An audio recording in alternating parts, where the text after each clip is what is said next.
राज ठाकरे आणि उद्धव ठाकरे येणाऱ्या महापालिका निवडणुका एकत्र लढणार नाहीत. दोन्ही भाऊ मराठीच्या मुद्द्यावर एकत्र आले, आज चांगलं झालं, कार्यक्रम चांगला झाला आहे. पण पुढे एकत्र राहण्यासाठी मराठीचा मुद्दा हे पुरेसं बॉन्डिंग आहे का? आता भारतीय जनता पक्षाच्या दिल्लीतल्या नेतृत्वाला स्पष्टपणे असं वाटतं आणि माझं बोलणं झालं त्यामुळे मला हे माहिती आहे की महाराष्ट्रासारख्या राज्यामध्ये आपल्याला जर अलायन्स पार्टनर घ्यायचाच असेल पुढच्या निवडणुकीमध्ये तर तो हिंदुत्वाच्या स्पेसच्या बाहेरचा असावा. थोडक्यात शिंदे नकोत. थोडक्यात शिंदे नकोत, अजित पवार चालतील. राष्ट्रवादी काँग्रेस म्हणजे पवार फॅमिली, शिवसेना म्हणजे काय, ठाकरे फॅमिली. प्रादेशिक पक्ष म्हणजे परिवारवाद आहे असं जर पंतप्रधान नरेंद्र मोदी म्हणत असतील तर त्याच्यामध्ये चुकीचं नाही काही. राज ठाकरे हे भारतीय जनता पक्षावर प्रचंड टीका करतील. मराठीच्या मुद्द्यावर मी कॉम्प्रोमाइज कुठल्याही परिस्थितीत करणार नाही आणि भारतीय जनता पक्षाची सरळ सरळ भूमिका अशी आहे की हिंदी, हिंदू, हिंदुस्तान. राज ठाकरे त्याला विरोध करतात म्हणून तो अजेंडा आम्ही बदलतोय असं ते होऊ देणार नाहीत. त्याच्यात काही राजकारण नाही. मराठीसाठी आपण येतोय, मराठीचं प्रेम, मराठी ही आपली मातृभाषा आहे, आई आहे आणि राजकारण बाजूला ठेवून आम्ही असं करतोय असं जर कोण म्हणत असेल तर ते बरोबर नाही. हे राजकारणच आहे. या देशामध्ये पुढे फक्त भाजप आणि काँग्रेस हे दोन पक्ष राहणार.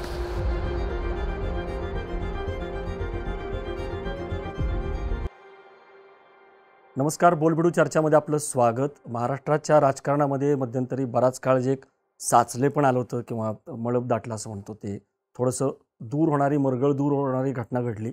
बराच काळ ज्या गोष्टी चर्चा होती की एकत्र येतील का. अर्थात राज आणि उद्धव ठाकरे हे दोन बंधू एकत्र आले आणि एक महाराष्ट्राच्या मनातलं चित्र, महाराष्ट्राला सुखावणारं चित्र, अशी त्याची वर्णनं पण सुरू झाली. पण ही घटना जी आहे तर त्याचे पडसाद आहेत महाराष्ट्राच्या राजकारणामध्ये, ते दीर्घकालीन उमटणार आहेत. म्हणजे तसे उमटणार आहेत का? आणि मुळामध्येच उद्धव ठाकरे जसं म्हणाले की एकत्र आलोय तर एकत्र राहण्यासाठी, हे खरं ठरणार आहे का? हिंदी भाषेच्या निमित्ताने हे जरी एकत्र आले असले दोन बंधू, तरी बऱ्याच जणांचं असं म्हणणं आहे की हा मराठी भाषेचा जो कळवळा आहे किंवा पुळका आहे, काही जणांचं म्हणणं आहे, तो काही खरा नाही आहे. खरं निवडणूक, आगामी येणारी महापालिका निवडणूक असेल, त्याच्यामध्ये या दोन्ही पक्षांचं अस्तित्व पणाला लागलेलं आहे. यासाठीच आपण ही चर्चा जी आहे ती आयोजित केलेली आहे आणि आपल्यासोबत या चर्चेमध्ये ज्येष्ठ अनुभवी पत्रकार आहेत रोहित चंदावरकर सर.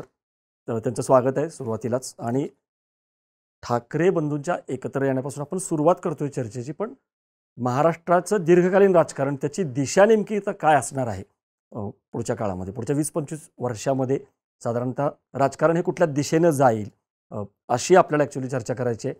त्यामुळं रोहित सर त्या अनुषंगानं बोलतील. सर, सुरुवात इथूनच करूयात. एकत्र येतील याचं सुतोवाच झालंच होतं आणि जरी मोर्चा रद्द झाला तरी विजयी मिळावा. अनेकांचं म्हणणं होतं की कुठं अजून विजय मिळवला आहे, कारण समिती नेमली वगैरे, ते ठीक आहे. पण ही खरोखर पुढच्या राजकारणाच्या दृष्टीने देखील निवडणुकांसहित दीर्घकालीन राजकारण एकत्र येण्याची नांदी आहे का या दोन भावांची? अद्वैतजी, तुम्ही म्हणालात की मळभ आले होतं महाराष्ट्राच्या राजकारणामध्ये. पावसाळ्याचे दिवस आहेत आत्ता. मला असं वाटतं की ते मळभ आल्यानंतर झालेला विजांचा गडगडाट आहे आणि पाऊस पडलेला आहे आज. आता त्या पावसाचा पिकाला फायदा होतो का असं एक शेतकरी आता विचार करत असतील, तसं आपण करू जून जुलैच्या काळामध्ये. म्हणायचं मला असं आहे की ड्रॅमॅटिक अशी डेव्हलपमेंट झाली, ज्याला आपण नाट्यमय म्हणतो मराठीमध्ये. अतिशय नाट्यमय, ऐतिहासिक असा हा दिवस शिवसेना या पक्षाच्या ओव्हरऑल इतिहासामध्ये आहे. याच्याबद्दल काही दुमत नाही. याचं कारण आजकाल राजकारण चालतं ते ऑप्टिक्सवर चालतं. तुम्ही जे काही टी व्हीवर, यूट्यूबवर, व्हिज्युअल्समध्ये बघता, मोबाईलवर तुमच्या बघता, त्याच्यामध्ये काय काय दिसतं, कोण कसं बोलतं, कोण कसं वागतं, कोणाचं भाषण धडाकेबाज होतं, कोणाचं होत नाही वगैरे, याच्यावर सगळं पब्लिक ओपिनियन ठरतं. तर हे ठाकरे बंधू जे आहेत ते दोघेही ॲडव्हर्टायझिंगच्या बॅकग्राऊंडमधनं, मीडियाच्या बॅकग्राऊंडमधनं आले असल्यामुळे त्यांना या प्रकारचा इव्हेंट बनवणं आणि त्याच्यातून राजकीय काहीतरी स्कोअर करणं, हे सगळं फार चांगलं जमतं आणि तेच त्यांनी गेली अनेक वर्ष केलेलं आहे. त्यामुळे हा एक ऐतिहासिक दिवस आहे असं आपण म्हणू की त्याच्यामध्ये हे एक पुढचं पाऊल पडलं. दोन्ही भाऊ एकत्र येणार, ते मराठीच्या मुद्द्यावर येणार. त्याच्यामध्ये नसेल कोणाचा झेंडा, मराठी हाच अजेंडा वगैरे अशा घोषणा काहीतरी तिथे होत्या. पण एक पहिली गोष्ट मी तुम्हाला सांगू शकतो अनुभवातून, की अशा प्रकारचा हा इव्हेंट होणं, त्याच्यामध्ये एवढे हजारो कार्यकर्ते उद्धव ठाकरे गटाचे शिवसेनेच्या आणि मनसेचे एकत्र येणं आणि 2 महाराष्ट्रातल्या प्रॉमिनंट राजकीय नेत्यांची तिथे अशी भाषणं होणं, याचा अर्थ हा इव्हेंट राजकीय आहे. तुम्हालाही माहिती आहे, तुम्ही खूप काळ बघितलंय की ह्याच्यात काही राजकारण नाही. मराठीसाठी आपण येतोय, मराठीचं प्रेम, मराठी ही आपली मातृभाषा आहे, आई आहे आणि राजकारण बाजूला ठेवून आम्ही असं करतोय असं जर कोण म्हणत असेल तर ते बरोबर नाही. हे राजकारणच आहे आणि राजकारण आहे म्हणून आज आपण त्याच्यावर बोलतोय. बरोबर. तर हे एकदा आपण क्लिअर केलं आणि आपल्या मनात ते क्लिअर असलं की आपण पुढच्या मुद्द्याकडे म्हणजेच तुमच्या प्रश्नाकडे येतो. तो मुद्दा असा आहे की हे पहिलं म्हणजे हे दोघं एकत्र राहतील का? किती काळ राहतील? काय होईल वगैरे? आणि याचा सगळ्याचा महाराष्ट्राच्या राजकारणावर ओव्हरऑल परिणाम कसा होईल? काय होईल? आता सगळ्यांच्या मनात आज प्रश्न असा आहे किंवा मुद्दा असा आहे की भावूक होणं आणि भावनेच्या भरात आरोळ्या, घोषणा, तिथे काय सिक्युरिटीवाल्यांनी गेट बंद केलं तर बाहेर काही शेकडो लोक गेट होते, तोडून त्यांनी ते आतमध्ये गेट आले. तोडून आत आले वगैरे वगैरे आणि ते सगळे बेभान होणं आणि नवीन नवीन कोण रिपोर्टर्स असतील, नवीन कोणी प्रेक्षक असतील तरुण, तर त्यांना असं वाटेल अरे हे काय सगळं आता झालं, बदललं. पण आमच्यासारखे जे जुने 30-35 वर्ष काम केलेले, बघितलेले सगळे आहेत, तर आम्ही सांगू शकतो की आणि ते ते मला वाटतं तो बेनिफिट आपण प्रेक्षकांना दिला पाहिजे की आपल्या बोलण्यातून त्यांना काहीतरी मिळतंय. मिळते. बरोबर. ते असं आहे की आम्ही अशा प्रकारची भावुकता खूप बघितली आणि ती पुढे शून्यात कन्व्हर्ट होते किंवा त्याच्यात मतांमध्ये काही त्याचं परिवर्तन होत नाही. हे आपण अनेक बाबतीत अनेक वर्ष बघत आलो. अगदी अटल बिहारी वाजपेयी, आज भारतीय जनता पक्ष एवढा प्रचंड मोठा सक्सेसफुल यशस्वी पक्ष आहे, पण अटल बिहारी वाजपेयी यांची भाषणं मुंबईमध्ये होत असत. तेव्हा आम्ही शाळेत वगैरे होतो, पण तरी जायचो बघायला किंवा काही 70च्या दशकात वगैरे. आणि असंच प्रचंड भावना हे सगळं हे असायचं. पण भाजप हा काही पक्ष त्या काळी एवढा म्हणजे भाजपची स्थापनाच 80 साली झाली. पण बरोबर. जे काही जनसंघ वगैरे त्यांना तसं ते यश नव्हतं. पुढे बाळासाहेब ठाकरे बघा तुम्ही, त्यांची भाषणं इतकी दणकेबाज व्हायची, इतक्या भावना त्याच्यामध्ये असायच्या, सगळं असायचं. पण त्यांना विधानसभेवर सत्ता येईपर्यंत म्हणजे बहुमत येईपर्यंत 95 साल उजाडलं. 66 साली पक्ष स्थापन झाला, 95 पर्यंत. त्याच्यानंतरच्या काळात बघा राज ठाकरे यांची भाषणं इतकी दणकेबाज होतात. शिवाजी पार्कवर 2 लाख लोक जमतात, जय जयकार होतो, घोषणा होतात. पण त्यांचा आज विधानसभेत एकही सदस्य नसणं, महापालिकांमध्ये त्यांची काय स्थिती आहे वगैरे वगैरे. आणि भावना हा शिवसेनेचा USP किंवा मेन ड्रायव्हिंग पॉईंट आहे. युनिक सेलिंग पॉईंट ज्याला आपण म्हणतो मार्केटिंगमध्ये, तो आहे. त्यामुळे ती भावना तिथे आज दिसली, भावुकता दिसली. पुढचा पॉईंट, ह्याचं कन्व्हर्जन कसं होईल, काय होईल? आता ह्याच्याबद्दल अनिश्चितता आहे. आपण लगेच काहीतरी कन्क्लुजन नको काढायला. निष्कर्षावरती आपण नाही जाऊ शकत. मे बी दोन्ही भावांना यश मिळेल. आपण राजकारणात चांगलं काम करू इच्छिणाऱ्या, मराठी भाषेसाठी काम करू इच्छिणाऱ्या सगळ्या नेत्यांना, सगळ्या पक्षांना शुभेच्छा देऊ. कारण आपण मराठी आहोत, आपण हा कार्यक्रम मराठीत करतोय, आपले प्रेक्षक सगळे मराठी आहेत म्हणून. होईल न होईल बघू आपण पुढे काय होतं. आता मेन पॉईंट असा आहे की उद्धव ठाकरे यांच्या एका वाक्याचा तुम्ही उल्लेख केला. ते वाक्य असं आहे की आम्ही एकत्र आलोय ते एकत्र राहण्यासाठी. फार मोठं वाक्य, फार मोठं स्टेटमेंट आहे. आता ह्या वाक्यातून काय अर्थ निघतो, तर येणाऱ्या महापालिका निवडणुका ज्याचा तुम्ही उल्लेख केला, आपण लक्षात घेतलं पाहिजे. मुंबई महापालिका हा तर शिवसेनेचा प्राण आहे. ठाणे महापालिका हा त्यांचा प्राणवायू आहे असं समजू. इतर महापालिका सगळ्या ज्या आहेत, MMR क्षेत्र, मुंबई मेट्रोपॉलिटन रिजन क्षेत्रामध्ये सगळ्या मीरा भाईंदरपासून उल्हासनगर वगैरे हे सगळा भाग जो येतो तिथपर्यंत, कल्याण वगैरे सुद्धा शिवसेनेचं प्रभाव क्षेत्र आहे.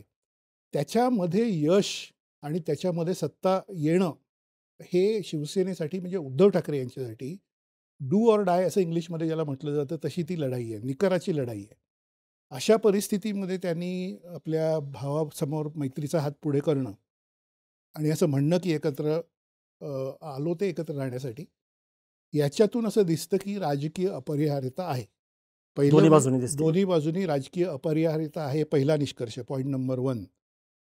आज जे दोन्ही भाऊ एकत्र आले ते मराठीसाठी आले, ठीक आहे. आपण तो मुद्दा त्यांना ग्रांट करू. आपण असं म्हणू की ते काय एक मोठा कॉज आहे, त्यासाठी आले आहेत, ठीक आहे.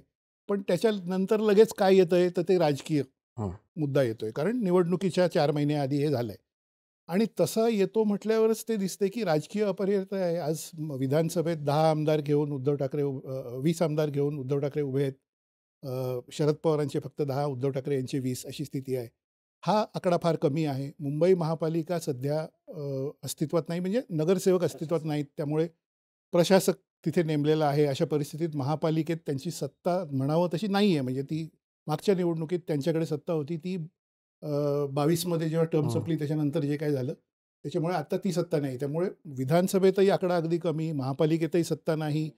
आणि दुसऱ्या बाजूला शिंदे यांनी खूप त्यांची माणसं नेली असल्यामुळे तिथेही चॅलेंज. अशा परिस्थितीत उद्धव असताना त्यांनी म्हणणं की एकत्र आलो ते एकत्र राहण्यासाठी याला फार महत्त्व आहे. पण मेन पॉईंट की एकत्र राहतील का? त्याच्यामध्ये प्रॉब्लेम असा आहे की मतदार मतपेढी ज्याला आपण म्हणतो, मतदार संघ आणि क्षेत्र आणि मतदार कोण आहे त्याची आयडेंटिटी, ही दोघांच्या बाबतीत तीच आहे, सेम आहे. मुंबई, ठाणे, कल्याण या सगळ्या भागातील मराठी माणूस, नाशिक, पुणे, नाशिक, पुणे, राज ठाकरेंच्या बाबतीत नाशिक काही अंशी, पुणे उद्धव ठाकरेंच्या बाबतीत काही अंशी, पण मराठी माणूस, मराठी बहुसंख्य जो भाग आहे मुंबईचा, जिथे बहुसंख्य मराठी राहतात असा जो भाग आहे, मध्य मुंबईचा भाग असेल, गिरगावसारखा दक्षिण मुंबईतला असेल, मुलुंड, भांडूप, विक्रोळी हा असेल, किंवा पश्चिम उपनगरात काही प्रमाणात असेल, हे सगळे मराठी आहेत मतदार. आता त्याच्यामध्ये दोन भाऊ वाटणी करू शकतात का? वाटणी म्हणजे मतदारसंघांची वाटणी. कारण ज्या ठिकाणी राज ठाकरे यांच्याबरोबर अमुक एका मतदारसंघात, समजा विक्रोळीमधील कुठल्या मतदारसंघात किंवा दादरमधील कुठल्या प्रभागामध्ये महापालिकेच्या, जो कार्यकर्ता गेली 20 वर्ष राज ठाकरे यांच्याबरोबर आहे आणि त्याला अशी अपेक्षा आहे की आपल्याला तिकीट मिळावं मुंबई महापालिकेचं, त्याचं तिकीट काढून ते उद्धव ठाकरे यांच्या कार्यकर्त्याला दिलं जाईल, असं 227 मुंबईचं उदाहरण आपण घेऊ. बाकीच्या अनेक महापालिका आहेत, पण मुंबईचं उदाहरण घेऊ. 227 प्रभागांमध्ये निवडणूक होणार आहे. त्यातल्या 84मध्ये उद्धव ठाकरे यांनी मागच्या निवडणुकीत विजय मिळवला, पण ते लढले 150पेक्षा जास्त. आता ते 150 परत जर लढायचे असतील, 150 काय 200 लढले, तर त्यांना राज ठाकरे यांना किती जागा सोडता येतील राज ठाकरे यांच्यासाठी, आणि त्याच्याबद्दल त्यांच्या कार्यकर्त्यांमध्ये काय भावना असेल वगैरे वगैरे. हा पहिला एक भाग आहे. दुसरा भाग असा आहे की सध्या महाराष्ट्राच्या आणि देशाच्या राजकारणात सूत्रधार म्हणून काम करणारी भारतीय जनता पार्टी ही इतक्या प्रकारचे वेगवेगळे नाना प्रयोग आणि खेळ चालवते की तिला जर उद्धव ठाकरे आणि राज ठाकरे एकत्र येऊ नये अशी इच्छा असेल भाजपाची, आणि ती आहेच त्यांची, तर त्याच्या संदर्भात कशा प्रकारे दबाव विशेषतः राज ठाकरे यांच्यावर टाकला जाईल की त्यांनी उद्धव ठाकरे यांच्याबरोबर आत्ता आज एक दिवस एकत्र आले ठीक आहे, पण पुढे एकत्र राहू नये, यासाठी कसा दबाव टाकला जाईल हे तुम्ही ज्येष्ठ पत्रकार म्हणावं इतका अनुभव असलेला आहात म्हणून तुम्हालाही इमॅजिन जणांच्या म्हणण्यामध्ये येते की राज आणि उद्धव एकत्र येत आहेत, पण ते एकत्र यावेत का नाहीत हे सुद्धा ठरवणारे भाजप आहेत. तुम्ही मुद्दा मांडला बरोबर. मला इथं असं विचारायचं फक्त की संयुक्त महाराष्ट्राच्या चळवळीची तुलना केली गेली, म्हणजे तेव्हा एकजूट दिसली होती आणि त्यानंतर पुन्हा एकदा मराठी माणूस जो आहे तो भाषेच्या प्रश्नावरती किंवा प्रादेशिक याच्यावरती तो एकत्र दिसला. महाराष्ट्र हा चळवळींचा महाराष्ट्र आहे, कार्यकर्त्यांचं मोहोळ आहे असं म्हटलं गेलं, आणि ती एकजूट कुठंतरी दिसली, आणि ती एकजूट पुढं राहू द्या, आपण सगळे मराठी आहोत आणि आपल्यामध्ये तरी बाकीचे भेद असतील असं पण याच्यातून म्हटलं गेलं. मला तेच विचारायचं की पूर्वीचा जो काळ होता संयुक्त महाराष्ट्राचा तो वेगळा होता. नंतर बाळासाहेब ठाकरे त्यांनी ज्या पद्धतीनं शिवसेनेची निर्मिती केली, ते पण त्यांचं जे आंदोलन होतं तमिळनाडूच्या बँकेमध्ये जे तमिळ लोकांची भरती होती तिथून सुरुवात केली, ते आपण चित्र बघतो ते बॉनेटवरती उभा राहून वगैरे. मी यासाठी म्हणतोय की तो काळ आणि हा काळ याच्यामध्ये इतका फरक आहे. आणि सगळ्यात महत्त्वाचं म्हणजे भाजप आत्ता समोर जे आव्हान आहे ते, तर हे सगळं बघता मला तेच विचारायचं की या केवळ फक्त एक भाषेच्या प्रश्नावरती किंवा एक प्रादेशिक भाषा अस्मिता, तुम्ही कशी म्हणाला की भावनिक राजकारण आहे. शिवसेना रस्त्यावरचा पक्ष आहे, त्यांचं राजकारण जे आहे ते प्रामुख्याने सगळं भावनेचं राजकारण असतं, आणि कुठंतरी भावनिक अस्मिता आहे. मराठी माणूस, मराठी भाषा, त्याच्यावरती होणारा अन्याय, अनेकांचं म्हणणं आहे की तो न्यूनगंड पण असतो, पण अन्याय होतोय. आणि आता जे सत्ताधीश आहेत ते गुजराती आहेत आणि गुजराती वरवंटा सगळा चालवला जातोय. मराठी माणूस जो आहे तो बाहेर फेकला गेलेला आहे, प्रकल्प पळवले जात आहेत, असे अनेक त्याचे सगळे कंगोरे आहेत. तर हा मुद्दा घेऊन मुळात तुम्ही जसं म्हणाला की 3-4 महिने पालिकेला असताना हाच मुद्दा राहील ह्याची पण गॅरंटी नाही आहे. अनेक मुद्दे येत राहतात. तर या मुद्द्यावरती एकत्र येणं, एक लॉन्च म्हणतो आपण टेक ऑफ म्हणतोय हो. या दोघांच्या हो. एकत्र येण्याचा, हो तो पुढं कसं काय मेंटेन राहील? हो तर त्याकडे येतच होतो मी. तुम्ही चांगला टर्न तुम्ही त्या ह्याला दिलाय, कारण तो पुढचा मुद्दा तोच असणार होता किंवा आहे. की पहिला मुद्दा झाला की थोडक्यात सांगतो, दोघांचे मतदारसंघ सेम आहेत, म्हणजे मराठी माणूस हा मतदारसंघ, त्याच्यात वाटणी कशी होणार, हा पहिला मुद्दा होता. दुसरा मुद्दा भाजपचा रोल सध्या जो काय आहे, तर भाजपच्या इच्छेविरुद्ध हे करू शकतात का वगैरे, हा होता. तिसरा मुद्दा असा आहे, आणि तो तुम्ही आता पॉइंट आउट केला तोच आहे, की मराठी माणूस आणि मराठी भाषा या विषयावर महाराष्ट्रात मतदान खरंच होतं का, हे आपण एकमेकांना विचारलं पाहिजे, प्रेक्षकांनी एकमेकांना विचारलं पाहिजे, सगळ्यांनी विचारलं पाहिजे. मराठी प्रेमी आहोत आपण, आणि मराठी टिकली पाहिजे, वाढली पाहिजे, मराठी संस्कृती राहिली पाहिजे, ह्या विचाराचे आपण आहोत. पण दुर्दैवाने सत्य परिस्थिती अशी आहे की मराठी माणूस हा अनेक दिशांना विभागला गेलेला आहे. विभागणी अशी झालेली आहे की एकतर लोकांना असं वाटतं की आपल्या मुलांना इंग्लिश आलं पाहिजे, मराठी आलं नाही तरी चालेल, पण इंग्लिश आलं तर त्याचं पुढे कल्याण होतं किंवा विकास होतो. हे मराठी लोकांना, महाराष्ट्रातल्या शहरी ग्रामीण लोकांना वाटायला लागलं. ह्या गोष्टीला 30 वर्ष झाली आता. त्यामुळे आत्ताची पिढी जी आहे ती सगळी इंग्लिशमध्ये शिकलेली वगैरे आहे, तर मराठीबद्दल जागरूकता तेवढी नाही. दुसरा भाग असा आहे की मराठी ही जातींमध्ये विभागली गेलेली लोकसंख्या आहे. त्याच्यामध्ये कोणीतरी हिंदुत्वाचा मुद्दा आणतं. उद्धव ठाकरे सुद्धा आज त्यांच्या भाषणात म्हणाले की हिंदुत्व आहे आम्ही सोडलेलं नाही. आता हिंदुत्व सोडलेलं नाही, मग गुजराती समाज किंवा मारवाडी समाज, इतर समाज, राजस्थानी मुंबईत राहणारे, उत्तर प्रदेशचे मुंबईत राहणारे जे धार्मिक आहेत, हिंदू आहेत, त्यांना पण तुम्ही बरोबर घेणार का? त्यांची मतं ही सुद्धा तुम्हाला हवी आहेत का? हवी आहेत. आणि मग असा विषय येतो पुढचा की मग मराठीचा मुद्द्याचं काय होणार? हिंदुत्व आणि मराठी यू या कॅनॉट, दोन डगरीवरतीच इंग्लिशमध्ये जे म्हटलं जातं, you cannot ride 2 horses at the same time. तुम्ही एका वेळी 2 घोड्यांवर बसू शकत नाही. हिंदुत्व हा एक वेगाने चाललेला घोडा आहे, त्याच्यावर तुम्ही आरूढ होऊ शकता. मराठी माणसाचा मुद्दा, मराठी भाषा, मराठी टिकवणं, वाढवणं, संस्कृती मराठी टिकवणं, हा दुसरा घोडा आहे, त्याच्यावर तुम्ही बसू शकता. राज ठाकरे यांनी त्यांच्या पक्षाची सुरुवात केली ती मराठी माणसाच्या मुद्द्यावर केली. राज ठाकरे यांच्या पक्षाच्या उद्घाटनाच्या कार्यक्रमाला रवींद्र नाट्य मंदिरामध्ये मी उपस्थित होतो, सगळे उपस्थित होते. तिथे पूर्णपणे ते मराठी माणूस आणि मराठीचा मुद्दा ह्याच्यावर त्यांनी महाराष्ट्र नवनिर्माण सेना स्थापन केली. महाराष्ट्र माझा, मी महाराष्ट्राचा, महाराष्ट्र माझा.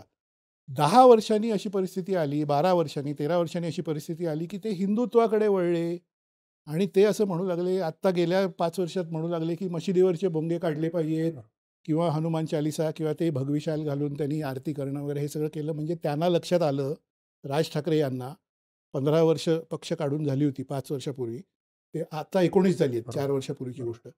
त्यांना असं लक्षात आलं की फक्त मराठीच्या मुद्द्यावर आपला मतांचा टक्का वाढत नाही. ही सत्य परिस्थिती गेल्या 5-10 वर्षात दिसलेली आहे महाराष्ट्रात आपल्याला. त्यामुळे मी असं म्हणतोय की दोन्ही भाऊ मराठीच्या मुद्द्यावर एकत्र आले, आज चांगलं झालं, कार्यक्रम चांगला झाला आहे. पण पुढे एकत्र राहण्यासाठी मराठीचा मुद्दा हे पुरेसं बॉन्डिंग आहे का? तर पॉईंट असा आहे की मराठीच्या मुद्द्यावर महाराष्ट्रात मतदान तितकं तीव्रपणे होत नाही, जे तामिळनाडू किंवा कर्नाटक या राज्यांमध्ये भाषेच्या मुद्द्यावर होतं. तिथे आपण हे बघतो की तिथे तमिळ धोक्यात आहे किंवा तमिळवर आक्रमण होतं म्हटलं की तमिळच्या मुद्द्यावर सगळे उतरतात आणि मतदान करतात त्या मुद्द्यावर. कन्नडचंही तसंच आहे, केरळमध्ये मल्याळमचं तसं आहे, अहो बंगालमध्ये तसं आहे. बंगाली अस्मिता ही फार मोठी आहे, आणि बंगालमध्ये हा मुद्दा आहे की आमची भाषा, आमची संस्कृती, रवींद्रनाथ टागोर वगैरे हे सगळं, आणि लोक उभे राहतात त्या मुद्द्यावर. मराठी माणूस आहे, जातींमध्ये विभागला आहे, आर्थिक स्तरात वेगवेगळ्या विभागला आहे, विचारसरणीमध्ये विभागला आहे. शाहू फुले आंबेडकर ही एक आहे, दुसरी सावरकर आणि हिंदुत्व हा एक आहे, त्याच्यात विभागला गेला आहे. त्यामुळे मराठी म्हणून बाहेर पडले, आणि मराठी माणसाच्या मुद्द्यावर मतदान म्हणजे बटन दाबलं EVMचं असं होत नाही. गेली 20 वर्ष होत नाही आहे, 30 वर्ष होत नाही, हे आपण बघत आलो आहोत. आणि त्याच्यामुळे मराठीच्या मुद्द्यावर 2 भाऊ एकत्र आले म्हणून त्यांना महापालिकेमध्ये एक काय म्हणायचं, एक पुश मिळेल का, म्हणजे ते त्यांना जोर ॲक्सिलरेशन मिळेल का, त्यांच्या कारच्या इंजिनमध्ये तो वेग मिळेल का, तर तो मिळेल का नाही मिळेल का याच्याबद्दल मला शंका आहे. आणि म्हणून त्यांचं एकत्र येणं हे किती काय टिकतं, हे 3 मुद्दे तुम्हाला मी सांगितले, त्या आधारावर मी असं म्हणतो की त्याच्याबद्दल माझ्या मनात खूप साशंकता आहे की आज जे झालं ते सगळं ठीक आहे, पण हे किती काळ एकत्र राहतील होईल किंवा बघायचं. बरोबर. पुढे कुठल्या तरी पॉईंटला असं अनाऊन्स होईल का की ही आम्ही एक मैत्रीपूर्ण लढत म्हणून 2 पक्ष वेगवेगळे लढणार आहोत आणि वरळी मतदारसंघातले काय प्रभाग आहेत त्याच्यात उद्धव ठाकरे पण उमेदवार उभे करतील आणि राज ठाकरे पण उमेदवार उभे करतील. तसं जर झालं तर मग आजच्या सभेचा काही म्हणजे फक्त एक भावनिक इव्हेंट इव्हेंट एवढंच एवढंच आहे. त्याची नोंद होईल. तुम्ही आता जी तुलना केली म्हणजे तमिळनाडू, कर्नाटक, बंगाल तिकडची जी भाषिक अस्मिता आहे, आपली जी अस्मिता आहे त्यातला फरक मला ते जाणवलं का? कारण फडणवीसांचं काल एकनाथ शिंदेंच्या जय गुजराती नंतरचं जे वक्तव्य आलं की मराठी माणूस एवढा संकुचित नाही आहे, त्यामुळं ते जय हिंद पण म्हटले, जय महाराष्ट्र आणि जय गुजरात, आणि ते म्हटले म्हणून काय त्यांना फार महाराष्ट्राबद्दल प्रेम नाही आहे वगैरे. मला हेच विचारायचं आहे की हा तुम्ही जो म्हणाला की खरोखर भाषा हा मुद्दा आहे का? याच्यावरती निवडणूक लढवली जाते का?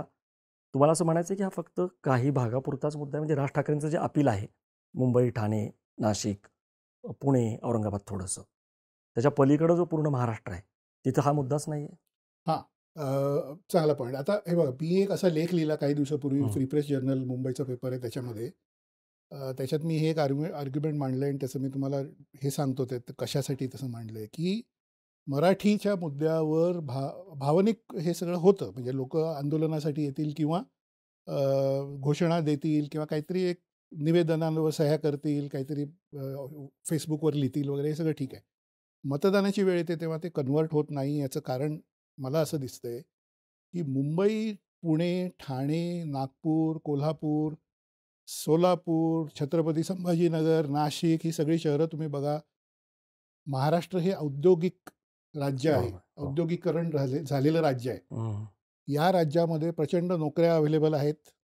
त्यामुळेच तर उत्तर भारतातून लोक येतात, इथे त्यांना नोकऱ्या मिळतात. तर मराठी मुलांना तर मिळतातच, कारण शिक्षण तुमचं योग्य प्रकारचं असलं तर तुम्हाला इथे उद्योगधंदे, कारखाने खूप आहेत, त्यामुळे मिळतात नोकऱ्या.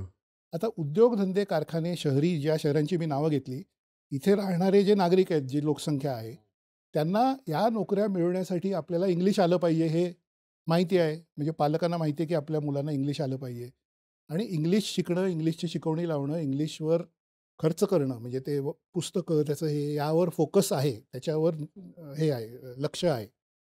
ते लक्ष असल्यामुळे मराठीकडे लक्ष नाही आणि मराठीबद्दल जागरूकता नाही. हे शहरी चित्र मी तुम्हाला दिलं. आता या शहरांमध्येच मायग्रेशन, म्हणजे उत्तर भारतातून लोक येणं, नोकऱ्या त्यांना मिळणं किंवा कामगार येणं, मजूर येणं, IT इंजिनियर्स येणं आणि कोणी येणं, दक्षिणेकडून IT इंजिनियर्स येतात पुण्यासारख्या शहरात.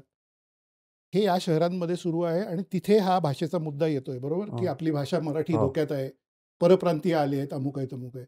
पण त्या शहरांमधल्या लोकसंख्येला इंग्लिशकडे त्यांना वळायचं आहे आणि त्यांना काही मराठीचं फारसं पडलेलं नाही असं आपण म्हणू. म्हणजे मराठीची फार फिकीर पडलेली नाही असं आपण म्हणू.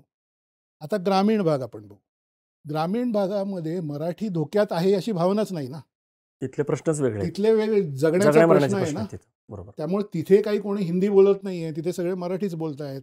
तिथे कोणी परप्रांतीय फार जास्त प्रमाणात, म्हणजे काही प्रमाणात आलेत, आता कोकणात आलेत, काही इकडे तिकडे आलेत, पण इतके संख्येने आलेले नाहीत की भाषाच एकदम धोक्यात आली.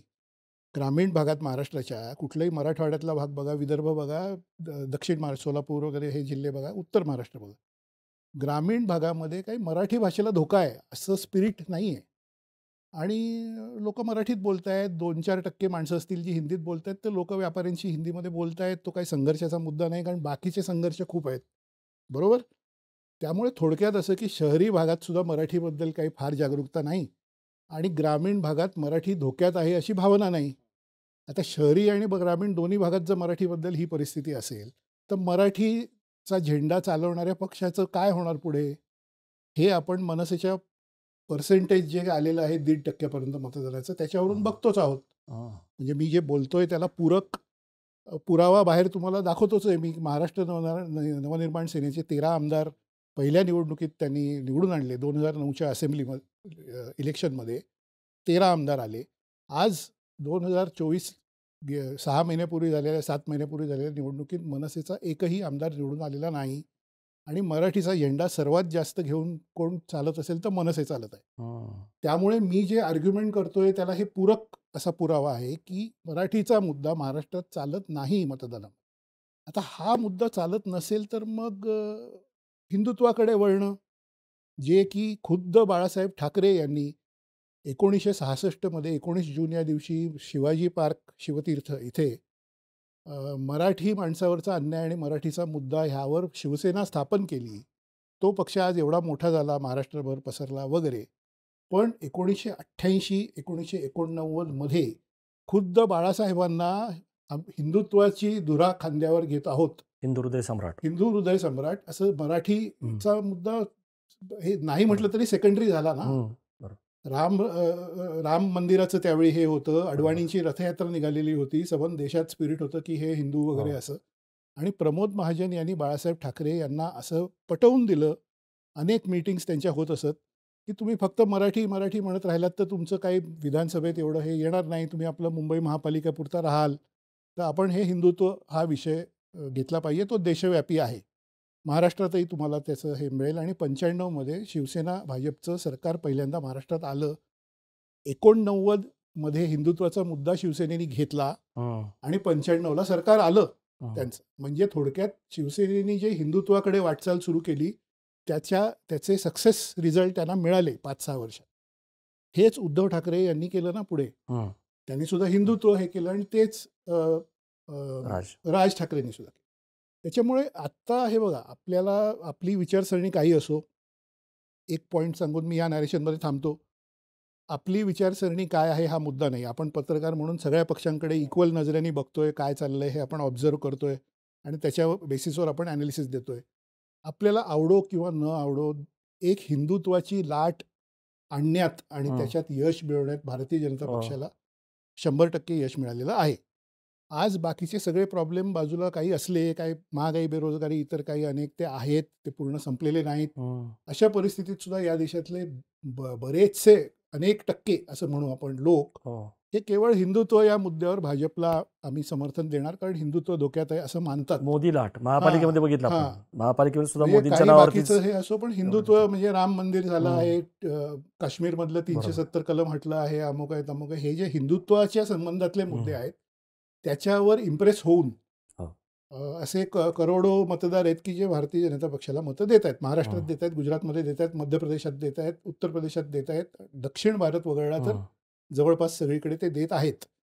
आता ही गोष्ट छोट्या प्रादेशिक पक्षांनी देशभरातल्या लक्षात घेतलेली आहे आणि त्यामुळे तुम्ही ममता बॅनर्जींसारख्या थोड्या डाव्या बाजूला झुकणाऱ्या मुख्यमंत्रीसुद्धा त्यांच्या राज्यामध्ये कसं भव्य मंदिर कुठलं बांधतं जगन्नाथपुरी याची जाहिरात ते टाइम्स ऑफ इंडिया मध्ये आणि अन्य सगळ्या प्रकाशनांमध्ये महाराष्ट्रात देत आहेत ना, ज्या खुद्द आपल्या घरी येणाऱ्या पेपरमध्ये आपल्याला दिसत आहे. म्हणजे ममता बॅनर्जी यांच्यासारख्या नेत्यांना सुद्धा आज असं म्हणावं लागतंय की बघा आम्ही मंदिरं बांधतोय, आम्ही हे करतोय वगैरे वगैरे. याचा अर्थ काय होतो? याचा अर्थ हिंदुत्व हा जो एक मुद्दा म्हणून भाजपने घेतला त्याला यश मिळालेलं आहे मतदारांच्या नजरेत बघितलं तर.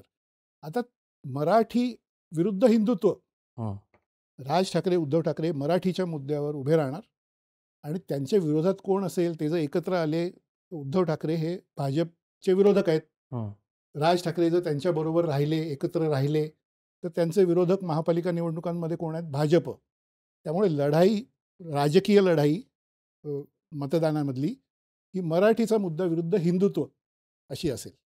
मराठीचा मुद्दा किती वीक आहे महाराष्ट्रात हे मी तुम्हाला आत्ताच समजावून सांगितलं बरीच मिनिटं, आणि हिंदुत्वाला कसं यश मिळतं हे आपण बघतोच आहोत. तर अशा परिस्थितीत हे शक्यता आहे. फार चांगलं सांगितलं. पण आता मग मला असं विचारायचं की महाराष्ट्राचं जे एक राजकीय स्ट्रक्चर आहे ते जर बघितलं तर इथं 2 राष्ट्रीय पक्ष आहेत, म्हणजे आधी काँग्रेस आणि आता भाजप. म्हणजे काँग्रेस आहेच, परंतु थोडीशी आता काँग्रेस मार्जिनलाइज झाली म्हणून आपण, आणि भाजप आता खूप फोपावलेला आहे आणि प्रादेशिक पक्ष आहेत. तर इथं लढाई जी असते ती प्रादेशिक पक्षाचीच असते. म्हणजे जरी राष्ट्रवादी काँग्रेसची निर्मिती झाली आणि राष्ट्रवादी हा पक्ष प्रादेशिक आहे का काय थोडं आपण बाजूला ठेवूयात, पण उद्धव ठाकरेंचा एक पक्ष आहे आणि राज ठाकरेंचा पण एक पक्ष आणि शिंदे. इथं असं दिसतंय की शिंदे जे आहेत त्यांची आणि भाजपची वोट बँक एकच आहे. बरोबर. आत्ता मला इथं तुम्हाला या पॉईंटला हे विचारायचं आहे की महाराष्ट्राच्या राजकारणाची पुढची दिशा या प्रत्येक पक्षादृष्टीने तुम्हाला म्हणजे कशी दिसते? आता त्याच्यामध्ये काय होणार आहे? एकीकडे भाजप आहे, ज्याचे प्रदेशाध्यक्ष नड्डा असं म्हणाले होते की आगामी काळामध्ये फक्त भाजपच राहील, कोणी प्रादेशिक पक्ष राहणार नाही, असं त्यांचं विधान होतं. या पार्श्वभूमीवरती महाराष्ट्राचं हे आपण स्ट्रक्चर बघितलं आणि शरद पवारांच्या पक्षाची काय अवस्था आहे, 2 तुकडे पडलेले आहेत. अजित पवार एकीकडे आहेत. ठाकरेंच्या पक्षाची 2 शकलं झालेली आहेत आणि राज ठाकरे. बरोबर. तर तुम्हाला पुढची दिशा जी आहे या प्रत्येक पक्षाची ही काय दिसते? हे बघा, भारतीय जनता पक्षाचा क्लिअर अजेंडा 100% भाजप असा आहे आणि 2014 नरेंद्र मोदी यांना प्रचंड यश मिळून त्यांचं सरकार दिल्लीत बसल्यानंतरच्या पहिल्या संसदीय दल मीटिंगमध्ये त्यांनी खासदारांना असं सांगितलं, जे की मी तुमच्या शोवर पूर्वी एकदा म्हटलं होतं म्हणून थोडक्यात पटकन सांगतो, फार विस्तार त्याचा न करता, की आप अपने अपने राज्यों में जाइए और अब हमारा अजेंडा 100% भाजपा है, असं त्यांनी 2014च्या मध्ये निकाल येऊन सगळं ते सत्तेवर बसल्यावर जुलैमध्ये झालेल्या संसदीय दलाच्या पावसाळी अधिवेशनाच्या आधी झालेल्या मीटिंगमध्ये सगळ्या भाजपच्या खासदारांना सांगितलं. त्याच्यानंतरच्या 5 महिन्यातच तुम्हाला हे दिसलं की उद्धव ठाकरे यांच्या शिवसेनेला बाजूला करून महाराष्ट्र असेंब्ली इलेक्शन भाजप एकटी लढली. याचा अर्थ त्या पॉईंटपासूनच, म्हणजे त्या गोष्टीला 11 वर्ष झाली, भाजपने ठरवलंय की देशात 100% भाजप प्रत्येक राज्यामध्ये आपण करायचं. काही राज्यांमध्ये त्यांना नाईलाजास्तव इतर पक्षांची युती करावी लागली आहे. अनेक वर्षांपासून तशी ती आहे. महाराष्ट्र हे त्यातलं एक राज्य आहे, बिहार हे त्यातलं दुसरं राज्य आहे जिथे त्यांनी दुसऱ्या एका स्थानिक पक्षाबरोबर युती करून सरकारमध्ये ते आलेले आहेत. महाराष्ट्रामध्ये स्पेसिफिक तुमचा प्रश्न आता त्याकडे येतो की महाराष्ट्रामध्ये हे कुठल्या दिशेने जाईल. क्लिअर आहे, आणि हाही मुद्दा मी आधी बोललोय म्हणून पटकन संपवतो आणि पुढे जातो, की महाराष्ट्रामध्ये शक्यतो हिंदुत्वाच्या स्पेसमध्ये दुसरा पार्टनर नको. ओके, 2 राजकीय आता सरळ सरळ पोल्स आहेत, आपण बघतोय. एक स्पेस आहे हिंदुत्व, आणि सगळ्या हिंदुत्वाचा म्हणजे हिंदू मतदार 85% हिंदू आहेत, अमुक आहे तमुक आहे, हिंदुत्व धोक्यात आहे असं करून तो आहे तो. आणि दुसरा आहे तो शाहू फुले आंबेडकर, जे की अजित पवार म्हणतायत, शरद पवार म्हणतायत, तो आमचा मार्ग आहे. गांधीवाद, शाहू फुले आंबेडकर यांचा एक पुरोगामी विचार, पुरोगामीपणा, धर्मनिरपेक्ष पुरोगामी विचार, सगळ्यांना बरोबर घेणं वगैरे वगैरे, जो काही ती जी काही आयडिओलॉजी आहे ती. आता भारतीय जनता पक्षाच्या दिल्लीतल्या नेतृत्वाला स्पष्टपणे असं वाटतं, आणि माझं बोलणं झालं त्यामुळे मला हे माहिती आहे, की महाराष्ट्रासारख्या राज्यामध्ये आपल्याला जर अलायन्स पार्टनर घ्यायचाच असेल पुढच्या निवडणुकीमध्ये, तर तो हिंदुत्वाच्या स्पेसच्या बाहेरचा असावा. थोडक्यात शिंदे नकोत. थोडक्यात शिंदे नकोत, अजित पवार चालतील. म्हणजे शिंदे डोईजड झालेत आणि दोघांची पण वोट बँक ही हिंदूच. हां, हे म्हणजे हिंदुत्व हीच आहे. मुळात तुम्ही लक्षात घ्या की उद्धव ठाकरे यांना भारतीय जनता पक्षाने दूर करणं 14 सालापासून, आणि 17 मुंबई महापालिकेची निवडणूकच त्यांनी उद्धव ठाकरे आणि भाजपने वेगवेगळी लढणं, 27 वर्षापासून असलेली युती किंवा एकत्र जागा मुंबईच्या लढण्याची पद्धत ही त्यांनी त्यावेळी बंद केली, आणि ते वेगवेगळे लढले 2017. तेव्हापासून उद्धव ठाकरे यांना लक्षात आलं की आपल्याला आपल्याच मुंबई शहरामध्ये भाजप चॅलेंज करत आहे, म्हणून ते वाट बघत होते, आणि त्यांनी हीच ती वेळ या ब्रँडिंगखाली 19च्या निवडणुकीनंतर शरद पवारांबरोबर जाण्याचा निर्णय घेतला. आता पॉईंट असा आहे की उद्धव ठाकरे यांना बाजूला भाजपने का केलं, त्याचं कारण हेच आहे की त्यांना हिंदुत्व स्पेसमध्ये दुसरा पार्टनर नको आहे. त्यावेळी उद्धव ठाकरे हिंदुत्व स्पेसमधले मोठे पार्टनर होते त्यांचे, भाजपचे, आणि त्यांना ती हिंदुत्व स्पेस पूर्ण आपल्याकडे हवी आहे. पार्टनर हवा असेल तर तो शाहू फुले आंबेडकर स्पेसमधला डाव्या बाजूचा, म्हणजेच अजित पवार यांचा राष्ट्रवादी, त्यांना आपण बरोबर घेऊ, कारण ते अशी मतं आपल्याबरोबर घेऊन येतील, त्यांच्याबरोबर घेऊन आपल्याकडे येतील की जी मतं नाहीतरी आपल्याला मिळतच नाही आहेत. बरोबर, ती मग अल्पसंख्याकांची मतं असतील, मागासवर्गीय घटकांमधली मतं असतील, काय असतील, तर ते अजित पवारांबरोबरची त्यातल्या त्यात ते गरज पडली तर 29ला सुरू ठेवणार अलायन्स. शिंदे यांच्याबद्दल ते निदान प्लॅनिंग असं त्यांचं आहे की शिंदे यांच्याबरोबर शक्यतो आपण अलायन्समध्ये राहायचं नाही. ही गोष्ट एकनाथ शिंदे यांना आधीच लक्षात आली असल्यामुळे शिंदे अतिशय आक्रमक झालेले आपण बघतोय, आणि ते कधी कधी त्यांच्या सातारा जिल्ह्यातल्या गावी निघून जातात, 2-3 दिवस ते असतात तिथे राहतात वगैरे, किंवा अमित शहा दरवेळी, केंद्रीय मंत्री अमित शहा दरवेळी दिल्लीहून येतात महाराष्ट्रात, तेव्हा शिंदे त्यांच्याकडे बसतात आणि त्यांच्या समोरच ते जय गुजरात म्हणते, ते उगाच नाही म्हटलं. हां, ते सांगतात, उगाच नाही म्हटलं, ते अमित शहा यांना सांगतात की इथे असं चाललंय, मला तुम्ही आश्वासन दिलंय, मी माझ्याकडे 57 आमदार आहेत बघा हे, आणि मला अमुक होत नाही, निधी मिळत नाही, असं नाही तसं नाही, जे काय असेल ते. तर अशी परिस्थिती आहे की भारतीय जनता पक्षाला शिंदे हे कुठेतरी एक बर्डन वाटतंय, कारण ते हम्म. हिंदुत्व स्पेसमधलं आहे, तर ते शक्यतो कमी करा ते असं लोडणं दिल्लीहूनही सिग्नल आहे. हम्म. आणि इकडे सुद्धा फडणवीस यांना वाटतं की अरे हे जरा हँडल करायला फडणवीस अवघड आहे. आणि अजित पवार हे त्यापेक्षा त्यामुळे मग फडणवीस आणि अजित पवार थोडे जवळ येणं आणि शिंदे हे थोडेसे वेगळे होणं असं दिसतंय. तुम्ही जसं म्हणाला की जे भाजपकडे नाही आहे धर्मनिरपेक्षता किंवा पुरोगामीपणा वगैरे, ती सगळी गरज आहे शाहू फुले आंबेडकरांचा जो विचार बरोबर आहे. तो अजित पवार भागवत आहेत. त्यामुळे तो ते ती परस्पर मतं पूरक सगळी घेऊन अजित पवार परत महायुतीमध्येच येऊन म्हणजे बसतायत. फडणवीस आणि अजित पवार हे परस्पर पूरक ठरतायत. बरोबर आहे ना. त्याचं ट्युनिंग पण चांगलं म्हणजे आहे. 41 आणि आमदार अजित पवारांचे जे आहेत ते पुरोगामी विचारावर चालणारे आहेत ना सगळे. त्यांची मतं ती घेऊन ते परत महायुतीबरोबर येऊन जर बसत असतील तर तो एक शरद पवारांसाठी धक्का आहे, काँग्रेससाठी धक्का आहे. कारण त्यांची वोट बँक जी आहे त्याच्यामधनं अजित पवार मतं उचलून ती मतं घेऊन ते भाजपबरोबर येऊन बसले आहेत यावेळी. आणि तसंच ते पुढच्या वेळी करू शकतील 29च्या शिंदे काय निवडणुकीमध्ये. करतील अशा वेळेस? मग त्यांचा पक्ष भाजपमध्ये विलीन होईल. अनेकांचं असं म्हणणं आहे की हे लक्षात आल्यानंतर शिंदे जे आहेत ते एकदम असे बऱ्याच वेळा भितरल्यासारखे वागतायत किंवा दरेगावी जात आहेत नाराज होऊन आणि म्हणतायत ते अमित शहाची त्यांची हॉटलाईन आहे. अमित शहा आल्यानंतर त्यांच्या समोर ते त्यांचं गुणगान गात आहेत. कुठंतरी तुम्हाला असं वाटतंय की या सगळ्या मधून ही जी नवी समीकरण तुम्ही सांगताय की देवेंद्र आणि अजित पवारांचं जवळ येणं, त्यातून शिंदे बाजूला एक बर्डन झालेलं आहे. अशा वेळेस त्यांच्यासमोर काय पर्याय राहतो? त्यांच्यासमोर काय पर्याय राहतो हे आता फार कठीण प्रश्न आहे. आणि तुम्ही चांगले पत्रकार असल्यामुळे तुम्हाला बरोबर तो प्रश्न पुढे काय होणार शिंदेचा असा पडला आहे. पण तुम्हाला मी हे सांगू इच्छितो ऑन अ लाईटर नोट की मी सुद्धा पत्रकार आहे, ज्योतिषी नाही.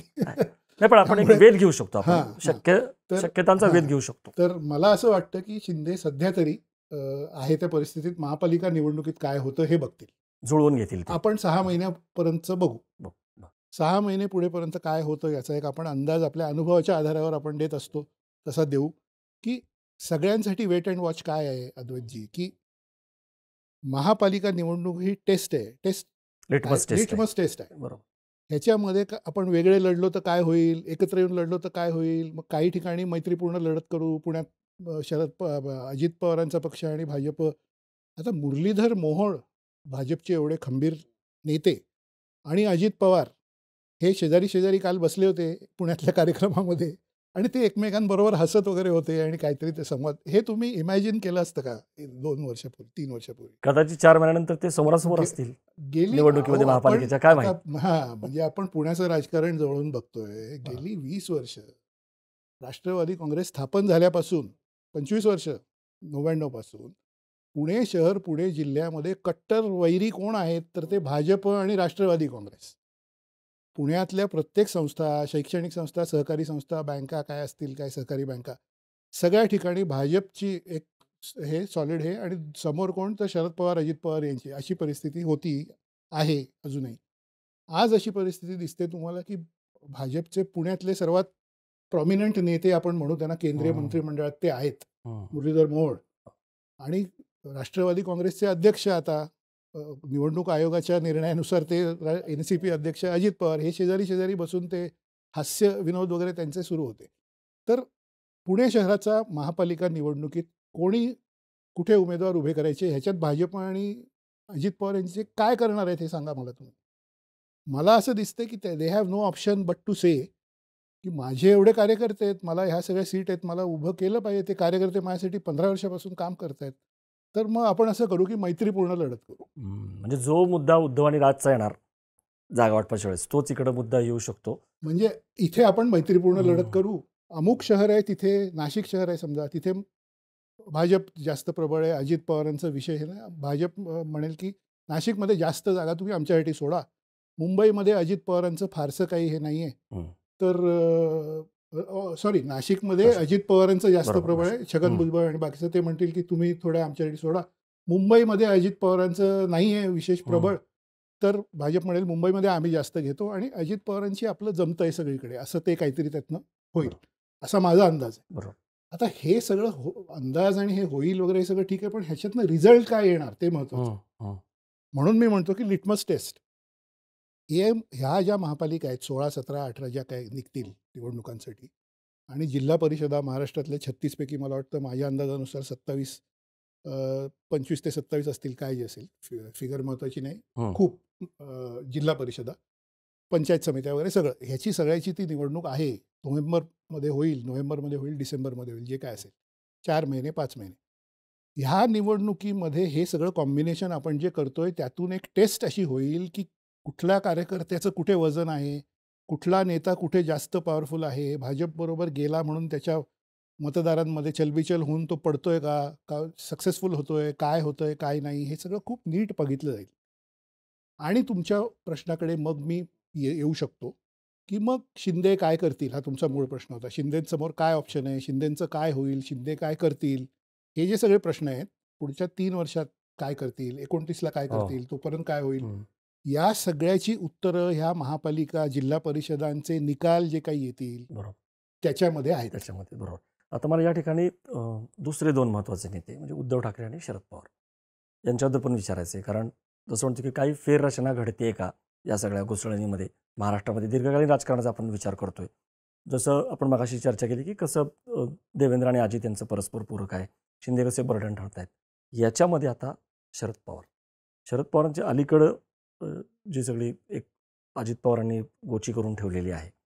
म्हणजे अगदी सांगायचं तर त्यांच्याकडे आता काय आहे? त्यांच्याकडं अक्षरशः फार काही त्यांच्याकडे आमदार आहेत अशातला भाग नाही. त्यातले काही जण असं म्हणतात की अजित पवारांकडे कधीही जाऊ शकतात अ, किंवा संपूर्ण पक्षसुद्धा एकत्र येऊ शकेल असे पण काही काही जणांचं म्हणणं आहे. राज ठाकरे तर आधीच म्हणत होते की ए टीम पुढे गेली, बी टीम मागून जाईल. शरद पवारांचं राजकारण तुम्ही बघितलेलं आहे. एक संस्थानिक पद्धतीनं राजकारण असतं. म्हणजे राज ठाकरेंच्याच भाषेत सांगायचं तर निवडून येणारे जे सगळे लोक आहेत त्यांची बांधलेली ती मोळी किंवा ती मोठ असते. त्या ठिकाणचे ते प्रबळ असतात. आत्ताच्या सगळ्या ह्याच्यामध्ये जो अजित पवारांनी सुरुंग लावला म्हणजे भाजपनेच ते सगळं घडवून आणलं. काय वाटतं तुम्हाला शरद पवारांच्याबद्दल? कारण राज्यसभेच्या मुदतीनंतर त्याने सुतवाच केले की ते विधिमंडळाच्या म्हणजे सक्रिय राजकारणातून थांबतील ते. निवृत्त असं नाही, पण सक्रिय राजकारणामधून ते थांबतील. शरद पवारांच्या पक्षाचं काय होईल? मला असं दिसतंय की शरद पवारांच्या पक्षाला अ, हे लक्षात आलंय. शरद पवारांची स्टाईल ऑफ फंक्शनिंग आपण खूप जवळून बघितली. हं. ते त्यांच्यात आणि शिवसेना पक्षाच्या प्रमुखांमध्ये स्टाईल ऑफ फंक्शनिंगमध्ये मेन फरक असा आहे, की शिवसेनेचे पक्षप्रमुख बाळासाहेब ठाकरे असोत, उद्धव ठाकरे असोत, मनसेचे राज ठाकरे असोत किंवा आणि कोणी असोत, त्यांची एक शैली जी आहे ती वरती एक निर्णय घेतला जातो. नेता निर्णय घेणार, त्याप्रमाणे खाली संबंध यंत्रणा कामाला लागणार किंवा ठरवणार आपण कुठल्या दिशेला, कुठल्या बाजूला जायचं, नाही जायचं वगैरे ही शिवसेनेची कार्यपद्धती आहे. शरद पवारांची कार्यपद्धती अशी आहे, की हा पक्ष मुळात तुम्ही म्हणालात ते अगदी बरोबर आहे, की जिल्ह्यातले प्रबळ राजकीय नेते यांना एकत्र घेऊन तयार झालेला पक्ष आहे. मग तुम्ही बघाल, की सोलापूरचे मोहिते पाटील हो. असतील, नाशिकचे छगन भुजबळ असतील बरोबर. आणि उस्मानाबादचे पद्मसिंग पाटील असतील आणि पुणे जिल्ह्यातले का अमुक आहेत, तमुक आहेत, असं सगळ्यांची नावं आता मी घेत नाही. 14-15 जे कोण मोठे नेते 5 जून 1999ला शिवाजी पार्कच्या 10 मंचावर जून. बसले हो. होते. 10 जून. बरोबर. त्या दिवशीही मी तिथे हजर होतो. अनेक सीनियर पत्रकारांबरोबर. त्यावेळी मी खूप यंग होतो, पण हजर होतो. तर ते शरद पवारांचं भाषण हे मला अजून आठवतं आणि दोन्ही बाजूला असेच इकडे 6, इकडे 7 असे महाराष्ट्रातले तगडे प्रबळ नेते सगळे म्हणजे हे छगन भुजबळ, अमुक-तमुक सगळे बसलेले होते. तर हे तुम्हाला अशासाठी सांगतोय, की हे सगळे नेते ही आपली शक्ती आहे, हे शरद हं. पवारांना चांगलं माहिती आहे. बरोबर. त्यामुळे शिवसेनेची मी तुम्हाला कार्यपद्धती सांगितली, हो. त्याच्याबरोबर उलटी शरद पवारांची कार्यपद्धती आहे, की हे जे 14-15 आहेत, हं. त्यांना सगळ्यांना बसवायचं आणि बसवायचं. त्यांना विचारायचं, की तुम्हाला हे आपण असं करावं का तसं करावं? याच्यावर शेवटी त्यातले अनेक जण म्हणतात, की साहेब तुम्ही म्हणाल तसं, हे आपल्याला माहिती आहे. आणि ते शेवटी पवारांना पाहिजे तसं ते होतं, केलं जातं. पण त्याच्यामध्ये कन्सेंट घेतला जातो कुठे ना कुठे, की काय करायचं? जयंतराव तुम्हाला काय वाटतं, काय करायचं? त्या काळी आर. आर. पाटील होते. सांगली जिल्ह्यामध्ये जयंत पाटील आणि आर. आर. पाटील. तुम्हाला काय वाटतं, तुम्हाला काय वाटतं? या विषयावर काय काय करावं, काय नाही करावं? आता तुमचा प्रश्न आहे, की आता हे शरद पवार स्वतः काय करतील आणि त्यांचा पक्ष काय होईल? तर मला असं वाटतं, की परत तेच होईल, की जे कोणी आता आहेत पक्षात त्यांच्याबरोबर जितेंद्र आव्हाड आहेत, जयंत पाटील आहेत, त्यांच्याबद्दल काही बोललं जात असलं तरी ते म्हणतायत, की मी इथेच आहे वगैरे. सुप्रिया सुळे तर खुद्द आहेतच. आणखी काही नेते आहेत. अ, अशा नेत्यांना बरोबर बसवून काहीतरी विचारविनिमय करणं, की काय करावं? जसा उद्धव ठाकरे यांच्यासमोर मोठा पेचप्रसंग आहे, त्याच्यापेक्षा जास्त शरद पवारांसमोर आहे, कारण त्यांचे तर 10च आमदार आहेत ना. शरद पवारांच्या करिअरचं पीकपासून, तेव्हा काही आपण पत्रकारितेत नव्हतो, कारण त्यांचं 50 वर्षाचं करिअर आहे. पण त्यातलं निदान 30 वर्षाचं तर आपण जवळून बघितलं आहे. त्यांच्या त्या सगळ्या करिअरमधला आत्ताचा सर्वात वाईट काळ आहे असं आपण म्हणू शकतो. कारण 10 आमदार हे अगदीच म्हणजे शरद पवारांच्या ओव्हरऑल लौकिक आणि त्यांच्या ह्याला ते योग्य असं दिसत नाही. पण सत्य परिस्थिती आहे. तर अनेक ऑप्शन्स आहेत, ज्याच्यापैकी एक ऑप्शन शरद पवार घेतील. एक ऑप्शन असा आहे की आपल्या नेत्यांना सांगणं की तुम्ही आता तुमचं काय निर्णय घ्यायचे ते बघा, काय ठरवा वगैरे, मी पूर्ण निवृत्तच होतो आहे. एक ऑप्शन आहे.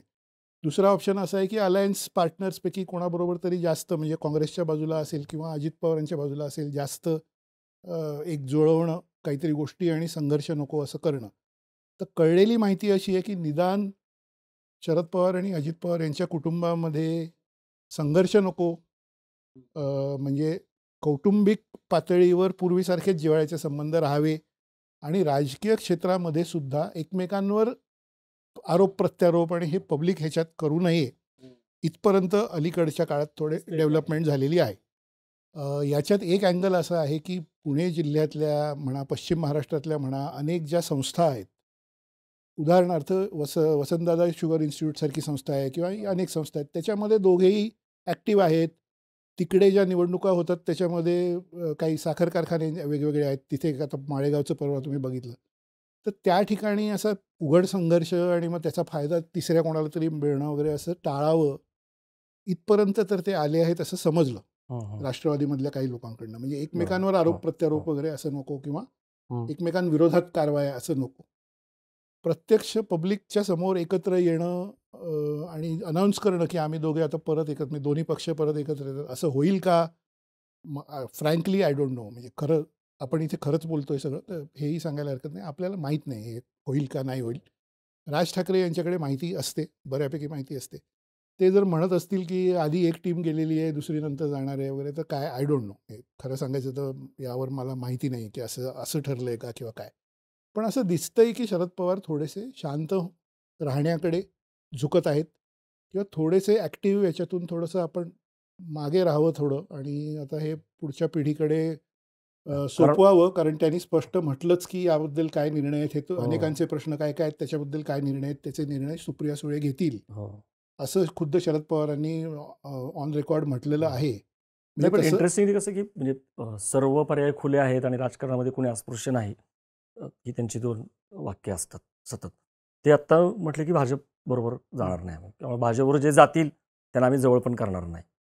आता अनेक जण म्हणतात की पवार म्हणतात त्याच्या उलटं पण करतात वगैरे, पण त्या पार्श्ववरती आता काँग्रेसकडे येऊयात. या सगळ्या ह्याच्यामध्ये सर असं दिसतं की काँग्रेस संपत नाही, पण लोकसभेला ज्या पक्षाने एवढं चांगलं यश मिळवलं महाराष्ट्रामध्ये, 6 महिन्यात विधानसभेला बघितलं आपण काय झालं.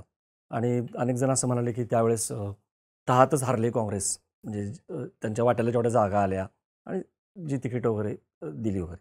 आत्तासुद्धा बघा, आजच्या मेळाव्याला काँग्रेसचं कुणी नव्हतं, म्हणजे मोठे नेते कुणी नव्हतेच. हर्षवर्धन सपकाळ जे आहेत म्हणजे प्रदेशाध्यक्ष, ते पण नव्हते. पृथ्वीराज चव्हाण वगैरे तर म्हटलेच होते की नाही, आम्हाला म्हणजे राज ठाकरेंबरोबर वगैरे बोलणं शक्य नाही. सुप्रिया सुळे गेल्या राष्ट्रवादीतर्फे, पण ते परत ठाकरे आणि पवार त्यांचे घरगुती संबंध पण आहेत. तर परत तेच आहे की काँग्रेसचं काय या सगळ्या फेरजुळणीमध्ये. आपण जसं उद्धव ठाकरेंची काय गोष्टी झालेली आहे ती बघितली आपण, किंवा पवार काय करतात तुम्ही सांगितलं, किंवा शिंदेंचं काय होईल आपण त्याच्यावरही चर्चा केली. आता या सगळ्या ह्याच्यामध्ये काँग्रेस हा जो आहे, कारण बी जे पीला तसं बऱ्यापैकी पाहिजे की कोणतरी एक समोर काँग्रेस असलं तर बरं. दोन पक्ष, जसं मगाशी आपण अनौपचारिक बोलताना कशाला हवेत एवढे पक्ष महाराष्ट्रामध्ये, त्यामुळं प्रादेशिक पक्षाला कशाला म्हणजे मोजायचंच नाही ना, इतके पक्ष कशाला हवेत. तर बी जे पीला तुम्हाला काय दिसते एकंदरीत की काँग्रेस असणं समोर हेच गरजेचं आहे? ओव्हरऑल हे बघा, काही ऑब्झर्वर दिल्लीमधले जे आहेत त्यांचं असं म्हणणं आहे की भारतीय जनता पक्षाला 2च म्हणजे आपण आणि दुसरा राष्ट्रीय पक्ष काँग्रेस असंच फक्त हवं आहे, आणि छोटे प्रादेशिक पक्ष आहेत त्यांना संपवावं अशी त्यांची इच्छा आहे, असं काही ऑब्झर्वर्सचं म्हणणं आहे. पण तुम्ही महाराष्ट्रासारख्या ठिकाणी जर भाजपचे ॲक्शन किंवा त्यांची जी स्ट्रॅटेजी आहे ती राबवली कशी जाते हे जर बघितलं तर तुम्हाला लक्षात येईल की तसं आहे का नाही आहे याच्याबद्दल माझ्या मनात किंवा अनेकांच्या मनात साशंकता येते अशासाठी आहे की एका राष्ट्रवादीची 2 राष्ट्रवादी करण्यामध्ये ॲक्टिव्ह कोण होतं, कोणी केलं ते भारतीय जनता पक्षाच्या पुढाकारांनी ते झालं. एका शिवसेनेच्या 2 शिवसेना कोणी केल्या त्यांच्याच पुढाकारांनी झालं. त्यामुळे एका बाजूला भाजपची इच्छा अशी आहे की बाबा वन पार्टी वन नेशन किंवा काय जे सगळं त्यांचं आहे की आम्ही सत्तेत आणि एखादाच दुसरा ऑपोजिशन पक्ष, छोटे छोटे पक्ष नको. पण दुसऱ्या बाजूला ॲक्शन मात्र अशी दिसते की छोटे नवे पक्ष स्थापन करून त्यांना वाढवण्याचं काम भाजप करतंय. म्हणजे एकनाथ शिंदेनाही त्यांनीच एन्करेज केलं होतं. अजित पवारांच्या बाबतीतही तसंच आहे, हे सगळे बघतायत. पॉईंट असा आहे की काँग्रेससमोर ऑप्शन काय आहेत. माझं रीडिंग असं आहे की काँग्रेसनी ठरवलं आहे की लाँग टर्म बघू काय होतं ते. याचं कारण आपण चर्चा काही प्रमाणात प्रादेशिक पक्षांवर केली पाहिजे. शरद पवारांनी अनेक वर्षांपूर्वी मलाच एक इंटरव्ह्यू ऑन कॅमेरा दिला होता एका चॅनलसाठी. तेव्हा ते असं म्हणाले होते की प्रादेशिक पक्ष भारतात कधीपासून आले, गेले 30-40 वर्ष आले. त्याच्या आधी 75 वर्षाचा इतिहास आहे, त्यातले 30 वर्ष आले. प्रादेशिक पक्ष 30 वर्षापासून आहेत, त्याच्या आधी नव्हते. त्याच्या आधी फक्त काँग्रेस आणि दुसऱ्या बाजूला कोणीतरी म्हणजे जनता दल सगळे मिळून असे काय म्हणायचं त्याला, एक मोरारजी देसाईंचं जे सरकार आलं होतं त्याच्यात जे पक्ष होते ते सगळे असं होतं. तर प्रादेशिक पक्ष अशामुळे आले असं शरद पवारांचं म्हणणं आहे की प्रत्येक राज्यात जिथे काँग्रेस सत्तेवर होती तिथे स्थानिक लोकप्रिय नेतृत्व जे कोणी असेल त्याला बाजूला करून आपला एक कोणीतरी ज्याला म्हणतात कठपुतली बसवणे आणि असा एक माणूस बसवणे जो दिल्लीहून जे सांगितलं जाईल ते सगळं ऐकेल आणि आपला कंट्रोल त्या राज्यावर राहील.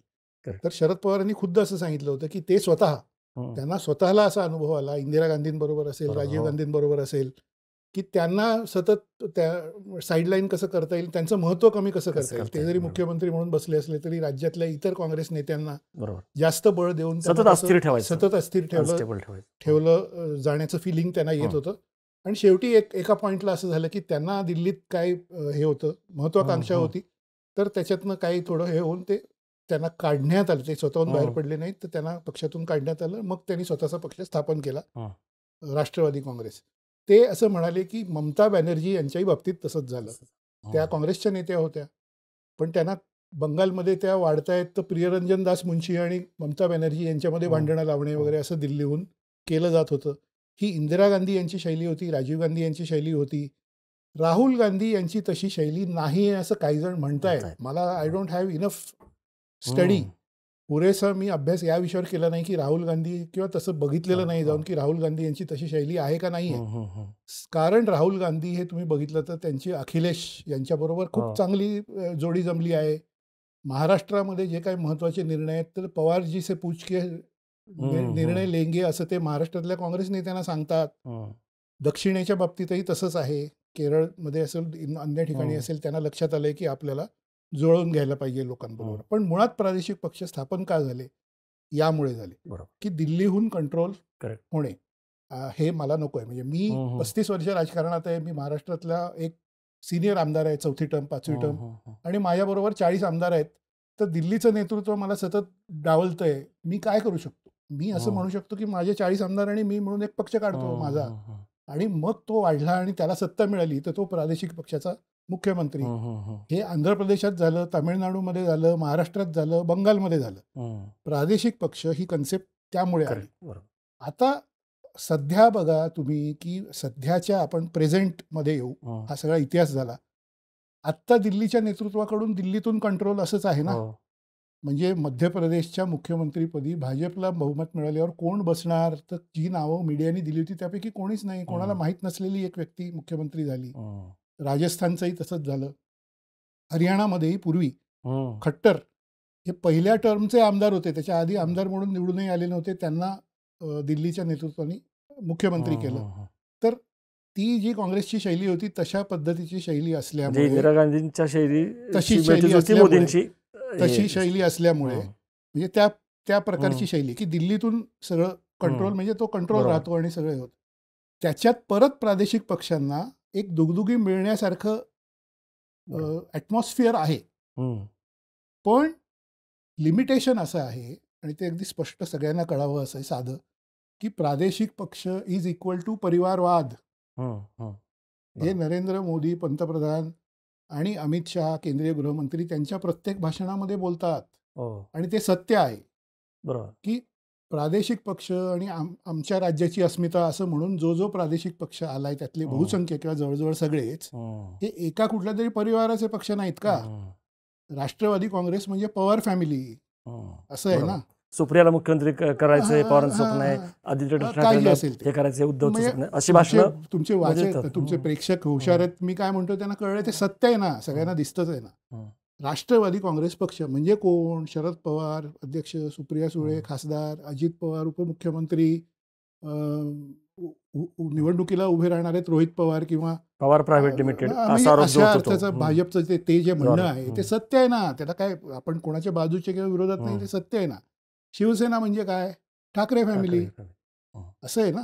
त्याच्यामुळे दक्षिणेत काय आहे? तामिळनाडूमध्ये हं. करुणानिधी किंवा त्यांची फॅमिली. स्टॅलिन. हं. प्रत्येक ठिकाणी प्रादेशिक पक्ष म्हणजे परिवारवाद आहे असं जर पंतप्रधान नरेंद्र मोदी म्हणत असतील तर त्याच्यामध्ये चुकीचं नाही काही. आता त्याच्यामुळे पुढचा पॉईंट असा आहे की एकदा तुम्ही परिवारवादामध्ये अडकलात हं. की तुमच्या पक्षाचं भविष्य आणि ग्रोथ याच्यावर लिमिटेशन येतात ना. बरोबर. कारण तुमची पर्सनॅलिटी असते तोपर्यंत ठीक आहे. हं. पुढे कधीतरी असा काळ येतो की पुढची जनरेशन आहे ती तेवढी केपेबल नाही. नाही. आणि त्याच्यामुळे मग ते चालवता येत नाही, काय करता येत नाही आणि त्याच्यातनं जे काय व्हायचं ते होतं. बरोबर. त्यामुळे एका बाजूला दिल्लीतून खूप कंट्रोल होणं हे प्रादेशिक पक्ष निर्माण होण्यास पूरक हं. असं वातावरण जरी असलं तरी प्रादेशिक पक्ष म्हणजे परिवारांनी चालवलेले पक्ष असं असल्यामुळे बरोबर. त्याच्यावर लिमिटेशन्स आहेत. आणि मग तो जो मोठा नेता असतो तो जर नाही राहिला तर त्या पक्षाचं पुढे काय होतं हं. हे आपण दक्षिणेत अनेक उदाहरणं बघितलेली आहेत. बरोबर. तुम्ही इमॅजिन करा की बंगाल हो. तृणमूल काँग्रेस ॲग्रेसिव्ह हं. लोकप्रिय मतं मिळतात, परत परत निवडून येत आहेत. ममता बॅनर्जी वगळता, हं. आपण पत्रकार आहोत, आपण ह्याच्यातच आहोत, हो. आपण वाचत असतो, आपल्याला माहीत असेल. पण ममता बॅनर्जी वगळता दुसरा कोण फेस आहे सांगा मला तुम्ही? हं. म्हणजे तृणमूल काँग्रेस म्हणजे ममता बॅनर्जी आणि हं. त्यांचे भाचा त्यांचा किंवा कोण जो आहे तो. इकडं स्टॅलिन त्यांनी त्याच्या हां, मुलाला स्वतः हां. परत आणलं तुम्ही जसं म्हणा मग तसं. आता ममता हं. बॅनर्जी ह्या काही म्हणजे कुठल्या तरी स्टेजला निवृत्त होतील, वय होईल, हं. काहीतरी होईल ना. त्याच्यानंतर हं. म्हणजे भाजपची स्ट्रॅटेजी ती आहे, की करेक्ट. कुठल्या तरी पॉइंटला ममता बॅनर्जी इनॅक्टिव्ह होतील, वय होईल, काहीतरी होईल. बरोबर. त्यावेळी बापरे! आपण हीच राहुल गांधी यांची स्ट्रॅटेजी आहे, की लाँग टर्म आपण बघू. तुमचा जो प्रश्न आहे, की हं. काँग्रेसचं काय? हं. ते म्हणतायत, की आम्ही काहीच नव्हतो, तिथून 99 पर्यंत आलो. बरोबर. हा पहिला टप्पा झाला. 99 वरनं 150 वर जाण्याचं आमचं हे आहे किंवा बरोबर. 200 वर जाण्याचं आहे. बरोबर. हं. बघू. हं. घाई नाहीये. असं अशा ह्याच्यात ते हो. आहेत. त्यामुळे त्यांचंही ते लाँग टर्म आहे. काय होईल आपण तर बघू. शेवटी मला एक विचारायचं आहे शेवटाकडे येताना इंटरेस्टिंगली म्हणजे बघा एकीकडं काँग्रेस पक्ष दिसतोय की तसा त्याची भयंकर पिछाड झालेली आहे. पण तरी पण काँग्रेस नको आहे. म्हणजे ममता बॅनर्जींना पण बंगालमध्ये काँग्रेस नको आहे. आम आदमी पार्टीला आता गुजरातमध्ये काँग्रेस नको आहे. बरोबर. बरोबर. आणि जिथं काँग्रेस जाते तिथं काँग्रेसचीच पिछाड होते. नुकसान होतं काँग्रेसचं आणि फायदा होतो त्या प्रादेशिक पक्षाचा ज्याच्यासोबत युती केली असते. इकडं भाजप आहे. तिथं उलटं आहे. तो गिळतोच आहे. असा आरोपच होतो की हा तर संपवतोच मित्रपक्षाला किंवा प्रादेशिक पक्षाला आणि तिथं तो स्ट्रॉंग होतो आणि ते जे पक्ष आहेत ते मार्जिनलाइज होत आहेत. हे हे हे हे जे आता गणित आहे हे बघता मला शेवटी विचारायचं की आता पुढं कसं राहील की काँग्रेस ज्याची पिछाट होती आहे नकोच आहे. प्रादेशिक पक्ष वरचढ ठरत आहेत. दुसरीकडे भाजप जो प्रादेशिक पक्षांना गिळतोच आहे. स्वतः तो मोठा होतोय. पण काही जणांची अपरिहार्यता आहे की त्याच्याबरोबर जाण्या वाचून आता गत्यंतर नाही.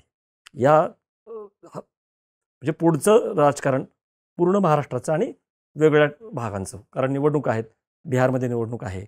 बंगालमध्ये निवडणूक आहे. तुम्ही कसं बघता? आपण बऱ्याच वेळा अशा पद्धतीचे प्रश्न किंवा अशा प्रकारचं थिंकिंग जे असतं ते सिनियर नेत्यांशी बोलून ते काय म्हणतात, कारण त्यांना फार माहीत असतं जास्त आपल्यापेक्षा सगळ्याच गोष्टी. आणि ते 24 तास ह्याच्यातच असतात वगैरे वगैरे. त्यांच्याकडे बसलेलं असताना ते बोलतात, काहीतरी सांगतात माहिती वगैरे. कॅमेरा न घेता जायचं, हातात नोटपॅड वगैरे न घेता जायचं. चहा ऑफ प्यायला रेकॉर्ड. सकाळी आलोय. हां, म्हणजे ब्रेकफास्टला या असं विलासराव म्हणायचे. बेस्ट असतं ते. कारण कसं असतं की माणूस रिलॅक्स असतो, फ्रेश असतो. कॅमेरा वगैरे न घेता या काहीतरी खातोय पितोय त्याच्यात ब्रेकफास्ट घेतोय त्याच्याबरोबर ते जे सांगतात ते फार फार इंटरेस्टिंग असतं. आता विलासरावांचंच तुम्हाला मी सांगतो. विलासराव देशमुख महाराष्ट्राचे इतके यशस्वी राजकीय नेते ह्यांनी एक गोष्ट सांगितली होती, अ, ती अशी की लाँग टर्ममध्ये फक्त काँग्रेस आणि भाजप राहणार. ते बाकीचे सगळे प्रादेशिक पक्ष आत्ता तुम्हाला दिसत आहेत ते काही वर्ष राहतील वगैरे वगैरे. शेवटी या देशामध्ये काँग्रेस पक्ष आणि भाजप असे 2 पक्ष राहणार. राज्यांच्या निवडणुका असो, केंद्राची निवडणूक असो, काही असो. तर मला असं वाटतं की ज्या माणसांनी 35-40 वर्ष राजकारणात काढली किंवा त्यातली 15-20 वर्ष तर ते मंत्रिमंडळात होते. 2 वेळा मुख्यमंत्री होते महाराष्ट्राचे वगैरे. त्यांच्याकडून हे मी ऐकलंय. आता हे काँग्रेसच्या एका सिनियर नेत्याचं मी तुम्हाला सांगितलं. त्याच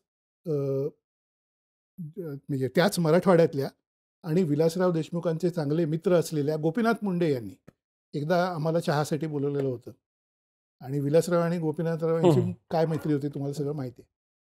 तर ते गोपीनाथ मुंडे यांना काय पुढचं तुम्ही काय बघता, तर गोपीनाथ मुंडे यांनी काय सांगावं तुम्हाला आश्चर्य वाटेल, गंमत, योगायोग. गोपीनाथ मुंडे म्हणाले, ते सगळं तुम्हाला मी सांगतो, बघा तुम्ही पाहिजे तर माझ्या नावाने छापा आहे, नाही तर नाव न घालता छापा, पण हे मी तुम्हाला सांगतो बघा, या देशामध्ये पुढे फक्त भाजप आणि काँग्रेस हे 2 पक्ष राहणार. एकमत म्हणजे विलासरावांचं आणि गोपीनाथरावांचं 2 याच्यावरती. वेगवेगळ्या वेळी, वेगवेगळ्या ठिकाणी, वेगवेगळ्या परिस्थितीमध्ये सत्तेवर असताना किंवा नसताना काँग्रेसच्या एका 30 वर्ष अनुभव असलेल्या नेत्यांनी, 35 वर्ष राजकारणात काढलेल्या नेत्यांनी असं सांगावं की देशात शेवटी काँग्रेस आणि भाजपच राहणार. आणि दुसऱ्या नेत्यांनी ज्यांनी केंद्रात काम केलं आहे, महाराष्ट्रात उपमुख्यमंत्री म्हणून काम केलं आहे, भाजपचे सगळे एवढी आंदोलनं हे सगळं केलं आहे आणि भाजपच्या विचारांचे आहेत, त्यांनी असं सांगावं की देशात फक्त भाजप आणि काँग्रेसच राहणार. मला असं वाटतं की ह्याच्यापेक्षा अधिक ज्ञान कोणी देऊ शकत नाही आपल्याला. म्हणजे हे मी तुम्हाला आणि तुमच्या प्रेक्षकांपर्यंत कन्व्हे करायला मला फार चांगलं वाटतंय की एक काँग्रेस नेता आणि एक भाजप नेता हे सांगतायत, तर आपण वेगळं काय ह्याच्यापेक्षा सांगणार.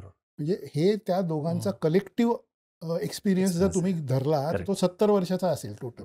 सर, मी शेवटी फक्त जिथून सुरुवात केली तिथं आणतो. जरी तुम्ही म्हणत असला की आत्ता काहीच सांगता येत नाही, पण तरी पण एक पत्रकार म्हणून आपण विचार करत असतो, वेगवेगळ्या अझम्पशन्स असतात, शक्यता असतात. आत्ता तुम्हाला काय दिसतंय की महाविकास आघाडीमध्ये तर राज ठाकरे येऊ शकत नाहीत. आयडिओलॉजीचा पूर्ण डिफरन्स आहे, काँग्रेसला पण अडचण आहे, पवारांचं त्यांचं पण जमत नाही आहे. आणि उद्धव म्हणतात की एकत्र आहोत तर एकत्र राहण्यासाठी, म्हणजे मग उद्धवला महाविकास आघाडीतून जावं लागेल. जर राजकीय युती करायची असेल तर मग राज ठाकरे आणि उद्धव ठाकरे हे दोघं लढतील. काय दिसते एकंदरीत तुम्हाला चित्र? शेवटचा प्रश्न की महापालिका निवडणुका तुम्ही ज्याला लिटमस टेस्ट म्हटलेला आहात, जी झाल्यानंतर तुमचं असं म्हणणं आहे की पुढं आपल्याला कळेल कोणाचं काय भविष्य आहे. त्याच्या आधी काय फेरजुळणी, फेररचना त्या निवडणुकीत कोण या निवडणुकीमध्ये काय कोण कोणावर राहील, तुमचा काय काय असं? माझा अंदाज असा आहे की महापालिका निवडणूक अंदाज आहे, प्युअरली अंदाज आहे, आणि म्हणजे तुम्ही आग्रहाने विचारताय ते दिसतंय तुमच्या बोलण्यातून आणि याच्यातून, म्हणून मी हे सांगतोय. नाहीतर म्हणजे अशा टाईपच्या प्रश्नावर एक डिप्लोमॅटिक भूमिका अशी की नाही काही सांगता येत नाही असं म्हणून मी इथनं सटकू शकतो, पण तसं नाही आहे. आपण थोडी कमिटमेंट, थोडंसं आपण अंदाज आणि हे देऊ शकतो. त्यात रिस्क असते की चुकलं माझं तर चुकू शकतो, अंदाज हा चुकू शकतोच अनेकदा, तर तसा चुकू शकतो. पण मला असं वाटतं की राज ठाकरे आणि उद्धव ठाकरे येणाऱ्या महापालिका निवडणुका एकत्र लढणार नाहीत. राज ठाकरे आणि उद्धव ठाकरे यांचा येणाऱ्या महापालिका निवडणुकींमध्ये युती किंवा जागा वाटपाचा समझोता होणार नाही असा माझा अंदाज आहे. आणि राज ठाकरे वेगळे लढतील. अंदाज हा शब्द बरोबर आहे, मी बोल्डमध्ये राज ठाकरे वेगळे लढतील. राज ठाकरेंची मनसे ही एक स्वतंत्र पक्ष म्हणून लढेल, जे भाजपच्या पत्त्यावरती पडेल, आणि ते भाजपला उपयोगी येईल. पण राज ठाकरे भाजपवर टीका करणार. राज ठाकरे ह्या सगळ्या कॅम्पेनमध्ये येणाऱ्या महापालिकांचा जो प्रचार असेल, जिल्हा परिषदा, महापालिका, नाशिक, मुंबई, पुणे, सगळं या सगळ्या भागात, इथे राज ठाकरे हे भारतीय जनता पक्षावर प्रचंड टीका करतील. ती टीका त्यांनी जेन्युइनली त्यांना त्यांच्या मनात आज दिसली, आणि ती अशी दिसली की मराठीच्या मुद्द्यावर मी कॉम्प्रोमाइज कुठल्याही परिस्थितीत करणार नाही. आणि भारतीय जनता पक्षाची सरळ सरळ भूमिका अशी आहे की हिंदी, हिंदू, हिंदुस्तान. भारतीय जनता पक्षाच्या अनेक वैचारिक ह्याच्यात तुम्ही बघा, ते फेसबुकवर तुम्हाला दिसतंय, थिंक टँक त्यांचा बघा, त्यांना ते हिंदीचं हे आहेच, त्यांचा एक राष्ट्र, एक भाषा, एक धर्म, ते तसं सोडणार नाहीत. आणि तुम्ही बघा की भाजपची शैली बघा तुम्ही, ते एक टॅक्टिकल माघार ज्याला म्हणतात, त्या वेळेपुरता वातावरण फार तापलंय, फार हे झालंय, तर सध्यापुरता माघार घेऊ, पण ही पॉलिसी आहे आणि ही आम्हाला आणायची आहे. आहे. हे त्यांच्या आहे. अनेक त्यांचे जे वैचारिक ह्याच्यातले आहेत, त्यांच्या फेसबुकच्या ह्याच्यातनं थिंक बघा टँकमधले किंवा लोक आहेत ते थिंक बोलत टँकमधलं राहतात. हे बघा. बरोबर आहे. हिंदी, हिंदू, हिंदुस्तान हा भाजपच्या अजेंड्याचा महत्त्वाचा भाग विषय आहे. आहे बरोबर. आणि राज ठाकरे त्याला विरोध करतात म्हणून तो अजेंडा आम्ही बदलतोय असं ते होऊ देणार नाही. नाहीत. राज ठाकरे यांचा मराठी माणूस, मराठी भाषा, मराठी संस्कृती हा सेंट्रल प्रचाराचा मुद्दा आहे. त्यामुळे तेही त्याच्यावर कॉम्प्रोमाइज करणार नाहीत. त्यामुळे राज ठाकरे आणि भारतीय जनता पक्ष यांचा सुद्धा जागा वाटपाचा समझोता महापालिका निवडणुकांमध्ये होणार नाही असा माझा अंदाज आहे. परत अंदाज. आणि महापालिका निवडणुकीमध्ये उद्धव ठाकरे आणि शरद पवार आणि काँग्रेस यांची एकत्रित हे होणं याची शक्यता मला जास्त दिसते. आज जे झालं ते इमोशनल सगळं होतं वगैरे, ते किती काळ त्या भावना आणि ते सगळं राहील याच्याबद्दल मला काही माहीत नाही. पण भावुकतेमध्ये ज्या गोष्टी झालेल्या असतात त्याचं लॉंग टर्म लाईफ फार नसतं. म्हणजे राजीव गांधी यांना त्यांच्या आईची हत्या झाल्यानंतर जे काही आपण दूरदर्शनवर, त्या काळी दूरदर्शन होतं, त्याच्यावर जे काही व्हिज्युअल्स आणि सगळं बघितलं आणि जी एक भावनिक लाट या देशामध्ये आली, त्याच्यामध्ये 400 पेक्षा जागा लोकसभेमध्ये मिळाल्या आणि प्रचंड राजीव गांधी यांची लोकप्रियता झाली होती त्या काळी. 84च्या ऑक्टोबरपासून 85-86 त्याच राजीव गांधी यांना 87-88 पासून विश्वनाथ प्रताप सिंग यांनी चॅलेंज द्यायला सुरुवात केल्यावर लोकांनी त्यांच्या विरोधात एकदम सगळं हे करून त्या राजीव गांधी यांचं सरकार हरलं. तर भावनेचा जो काही सगळा हे असतो तो लॉंग टर्म मध्ये टिकत नाही. अनेक जण म्हणतात ना, राम मंदिर बांधलं होतं पण भाजप 400 पार सोडा कितीवर येऊन बसलं. म्हणजे त्यांना चंद्रबाबू आणि नितीशला घ्यावं लागलं. त्यामुळं हे सगळे जे मुद्दे असतात अस्मितेची किंवा भावनेची, त्याला काही प्रत्येक वेळेस ते परिवर्तित होईल असं नाही. तर आता राहिला लास्ट मुद्दा, तुमच्या लास्ट प्रश्नावरचा लास्ट एक मी हे देतो, काय म्हणतो, इन्साईट ज्याला इंग्लिशमध्ये म्हणतात, एक विजन. की मग तुम्ही असं विचाराल किंवा प्रेक्षकांच्या मनात असं येईल की असं मी म्हणतोय, मग आज उद्धव ठाकरे म्हणाले ना की आम्ही एकत्र आलोय ते एकत्र राहण्यासाठी, म्हणजे त्यांना तर तिथे एकत्र राहणार आहेत दिसतंय, बरोबर, असं सामान्य प्रेक्षकाला वाटेल. पण माझं त्याच्यात रीडिंग असं आहे आणि ती इन्साईट मी देऊ इच्छितो की उद्धव ठाकरे यांनी असं म्हटलं आहे. याचं कारण असं आहे की महापालिका निवडणुका जेव्हा 5 महिन्यांनी होतील तेव्हा जरला महत्व आहे. जर उद्धव ठाकरे आणि राज ठाकरे यांचे पक्ष वेगवेगळे लढले तर त्यावेळी उद्धव ठाकरे यांना असं म्हणता येईल की वरळीला डोममध्ये झालेल्या एवढ्या मोठ्या कार्यक्रमात मी असं म्हटलं होतं की आम्ही एकत्र आलोय ते एकत्र राहण्यासाठी. त्याचा अर्थ आहे की माझी तर तयारी होती, मी तर हात पुढे केला होता आणि मी टाळी दिली होती. आणि हा सगळा खेळ लक्षात घ्या अद्वैतजी की 2 महिने आपण हे सगळं मीडियावाले आपण हे सगळं बोलतोय, लिहितोय, हे करतोय की 2 भाऊ एकत्र येणं. हे कुठनं सुरू झालं तर तुम्ही म्हणाल तसं मुलाखत महेश मांजरेकर यांना दिली त्याच्यामध्ये सुरू झालं. तर तिथे राज ठाकरे जे बोलले तेही तसंच होतं असं मला वाटतंय की बघा मी तर हात पुढे करतोय. म्हणजे हे एकत्र येण्याची भावना आज दोघे इमोशनल झाले, लोक तर प्रचंड इमोशनल झाले वगैरे वगैरे. त्याच्यातला लास्ट एक हे असं आहे की तुम्हाला हे दिसतंय की तुमचे समर्थक लाखो करोडो मुंबईतले, महाराष्ट्रातले वगैरे, त्यांची इच्छा अशी आहे की तुम्ही एकत्र यावं, बरोबर. ते अगदी स्पष्ट आज दिसलं व्हिज्युअल्समध्ये की सगळ्या लोकांना असं वाटतं की नाही 2 भावांनी एकत्र आलं पाहिजे. ते सामान्य माणूस रिक्षावाला असं म्हणतो की दोघांनी एकत्र आलं पाहिजे. तर मी आणि तुम्ही एकत्र आलं पाहिजे असं आपल्या 50 समर्थकांना वाटतं आणि ते ओरडून सांगतायत की एकत्र या वगैरे वगैरे. पण मला आणि तुम्हाला मनात नाही एकत्र यायचं नाही, बरोबर. तर आता मी काय करायचं की नाही मला यांच्याबरोबर यायचंच आहे असं परत परत म्हणायचं. म्हणजे मग त्याला समोरच्यालाही म्हणायला लागतं हो मलाही यायचं आहे एकत्र. आणि मग नाही येणार एकत्र असं दिसतंय, पण मग काय सांगता येईल की अरे मी तर म्हटलं होतं एकत्र. असा तो काहीतरी खेळ सुरू आहे की काय असं वाटतंय. पण एनिवे लास्ट एक आपण त्यांना ग्रांट करू की काही गोष्टी जेन्युइन असतात. प्रत्येक गोष्ट आपण एक सिनिकल नजरेने बघायला नको असं म्हणू आपण की आज जे काही झालं त्याच्यावर जनता बेहद्द खुश झाली. आज दोन्ही भावांनी बोलल्या त्या कदा, हे बघा शेवटी हे ह्युमन इमोशन्सचा भाग आहे. कधी कधी जेन्युइन पण असतं आणि कधी कधी ते प्रेम वाटून काही गोष्टी बदलू सुद्धा शकतात, कारण शेवटी भावाभावाचं नातं आहे. बरोबर. तर हे भावाभावांचा संघर्ष हा महाराष्ट्रात अनेक घरांमध्ये आपण बघितलाय, अनेक घराण्यांमध्ये बघितलाय. तो कधी कधी मिटतो सुद्धा ना, कधीतरी एकत्र येतात, कधीतरी होतं. पण राजकारण काही त्याच्यातलं संपणार नाही आणि तो एक अनप्रेडिक्टेबल, म्हणजे न सांगता येईल असा सगळा भाग महाराष्ट्रात सध्या आहे. सर खूप धन्यवाद. सुमारे तासभर तुम्ही राज आणि उद्धव ठाकरे एकत्र जे आलेले आहेत त्याच्या पाठीमागं नेमकं काय दडलंय हे तुम्ही छान सांगितलं. जरी अंदाज असला काय असला तरी काय होऊ शकतं महाराष्ट्राच्या राजकारणाला नजीकच्या काळामध्ये आणि दूरगामी याचे काय पडसाद असू शकतात. त्याचबरोबर शरद पवारांचा पक्ष असेल किंवा एकनाथ शिंदे असतील यांचं काय असेल हेही तुम्ही सांगितलं. त्यानिमित्ताने देशभरामध्ये प्रादेशिक पक्षांची काय स्थिती असू शकते आणि कदाचित भाजप आणि काँग्रेस हे दोनच पक्ष पुढच्या काळामध्ये राहतील का, हाही तुम्ही मुद्दा खूप छान पद्धतीने मांडला. याबद्दल तुमचे खूप आभार. प्रेक्षक हो, रोहित चंदावरकर सर यांची मुलाखत, यांच्याशी चर्चा तुम्ही ऐकली. त्यांची वेगवेगळी मतं महाराष्ट्राच्या राजकारणाबद्दल असतील किंवा देशाच्या राजकारणाबद्दल असतील ती तुम्ही ऐकली. तुम्हाला ती कशी वाटली, तुमच्या ज्या प्रतिक्रिया आहेत त्यासह तुम्ही कमेंट बॉक्समध्ये नक्की सांगा आणि बघत राहा बोलबिडू.